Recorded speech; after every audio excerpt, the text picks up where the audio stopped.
Di sini saya akan menjelaskan apa itu routing. Pengertian routing. Routing adalah proses pengiriman data dan informasi dengan melewatkan paket data yang dikirimkan dari satu jaringan ke jaringan lainnya. Perpindahan ini dilakukan sesuai rute tertentu yang umumnya melibatkan alamat tujuan dan alamat asal.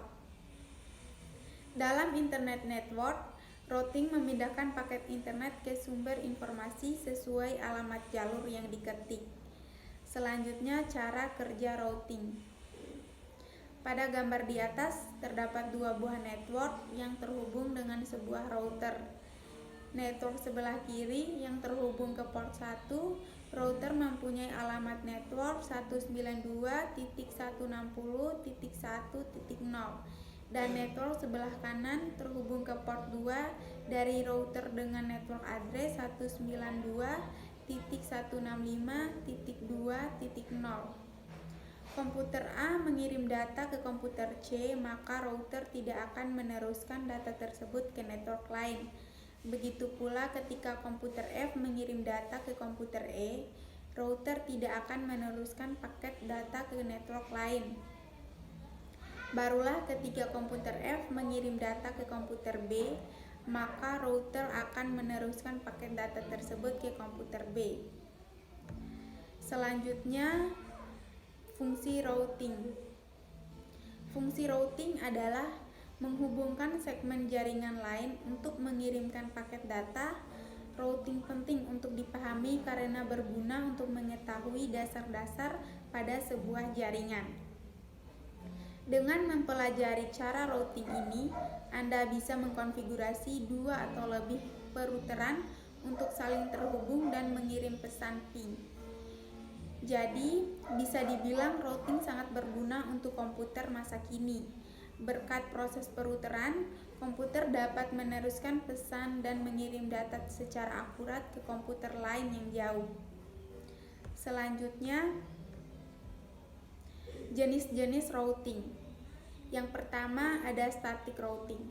Static routing adalah jenis routing yang rutenya ditambahkan secara manual ke routing table. Kelebihan dari tipe routing ini yaitu keamanannya yang lebih tinggi. Yang kedua ada default routing. Default routing merupakan jenis routing yang menggunakan single router.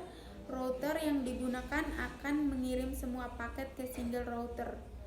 Rute ini dipilih pada proses routing saat tidak ada rute atau jalur lain yang tersedia untuk tujuan dari sebuah alamat IP. Yang ketiga ada dynamic routing. Dynamic routing adalah proses yang otomatis. Rute ditentukan langsung berdasarkan situasi dan kondisi jalur routing table. Keuntungan dari tipe routing ini tentunya yaitu kemudahan konfigurasinya karena otomatis. Selanjutnya, yang terakhir adalah kesimpulan dari routing.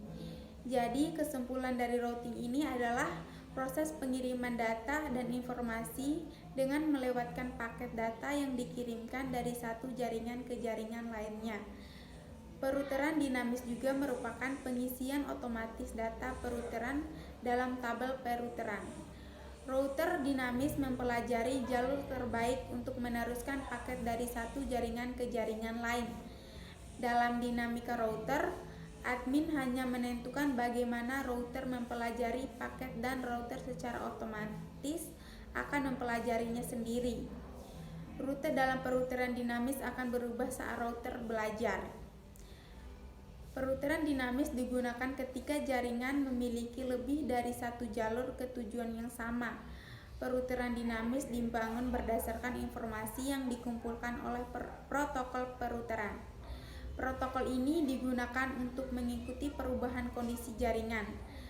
Protokol peruteran dimaksud tidak hanya untuk jalur cadangan, jika terjadi jalur utama yang gagal, tetapi juga untuk menentukan jalur mana yang terbaik untuk tujuan tersebut. Demikian penjelasan dari saya, lebih dan kurangnya saya mohon maaf. Wabillahi taufiq wal hidayah. Wassalamualaikum warahmatullahi wabarakatuh. Terima kasih.